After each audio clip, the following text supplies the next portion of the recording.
ഇപ്പോൾ ലഭിച്ചൊരു വാർത്തയിലേക്കാണ്. തനിക്കെതിരെ സമൂഹ മാധ്യമങ്ങളിൽ അപവാദ പ്രചാരണം നടക്കുന്നുവെന്ന് എറണാകുളത്തെ CPM നേതാവ് KJ ഷൈൻ. രാഷ്ട്രീയമായും വ്യക്തിപരമായും തകർക്കാനാണ് ശ്രമം. സൈബർ ആക്രമണത്തെ നിയമപരമായി നേരിടും.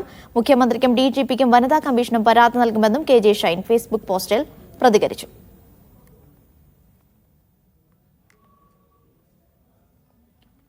നിതിൻ സേവ്യർ വിവരങ്ങൾ നൽകാനായി ചേരുന്നുണ്ട്. നിതിൻ, എന്താണ് ഇവരുടെ പരാതി?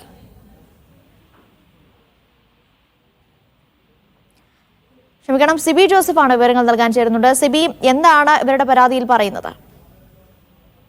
അനീഷ, എറണാകുളത്ത് CPMന്റെ നേതാവ് മാത്രമല്ല കഴിഞ്ഞ ലോക്സഭാ തെരഞ്ഞെടുപ്പിൽ LDFന്റെ സ്ഥാനാർത്ഥിയുമായിരുന്ന KJ ഷൈൻ ടീച്ചറാണ് ഇപ്പോൾ ഒരു പരാതി നൽകാൻ ഒരുങ്ങുന്നത്. അതായത് സോഷ്യൽ മീഡിയ വഴി തന്നെ അപകീർത്തിപ്പെടുത്തുന്ന രീതിയിൽ വ്യാജ പ്രചരണം നടത്തുന്നുവെന്ന് ആരോപിച്ചുകൊണ്ടാണ് അവർ ഒരു പരാതിയുമായി രംഗത്ത് വന്നിരിക്കുന്നത്.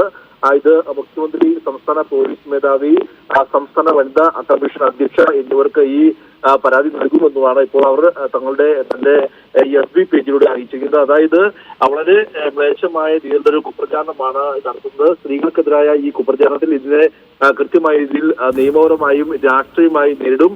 ഇത് കൃത്യമായി തനിക്കെതിരെ ആസൂത്രിതമായി ചില വലതുപക്ഷ പ്രചാരണം ഏറ്റെടുത്തുകൊണ്ടും ചില പത്രവും ഇതിൽ തനിക്കെതിരെ പ്രചാരണം നടത്തിയെന്നുള്ളതാണ് ഇപ്പോൾ ടീച്ചർ ഈ ഒരു സോഷ്യൽ മീഡിയ വഴി ഇപ്പോൾ അറിയിച്ചിരിക്കുന്നത്. ഇതിൽ പ്രധാനമായും ഈ വീഴ്ത്തത്തിന്റെ രാഷ്ട്രീയത്തെ നിയമപരമായും രാഷ്ട്രീയമായും നേരിടും എന്നുള്ളതാണ് ടീച്ചറിന്റെ ഫേസ്ബുക്ക് പോസ്റ്റ്.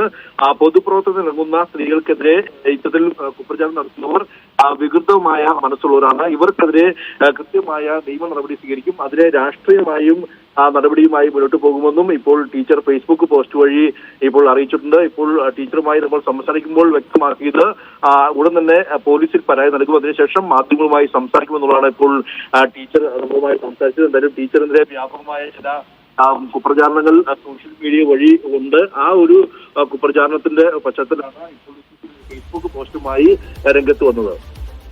ശരി, സിബി ജോസഫാണ് കൊച്ചിയിൽ നിന്ന് വിവരങ്ങൾ നൽകിയത്.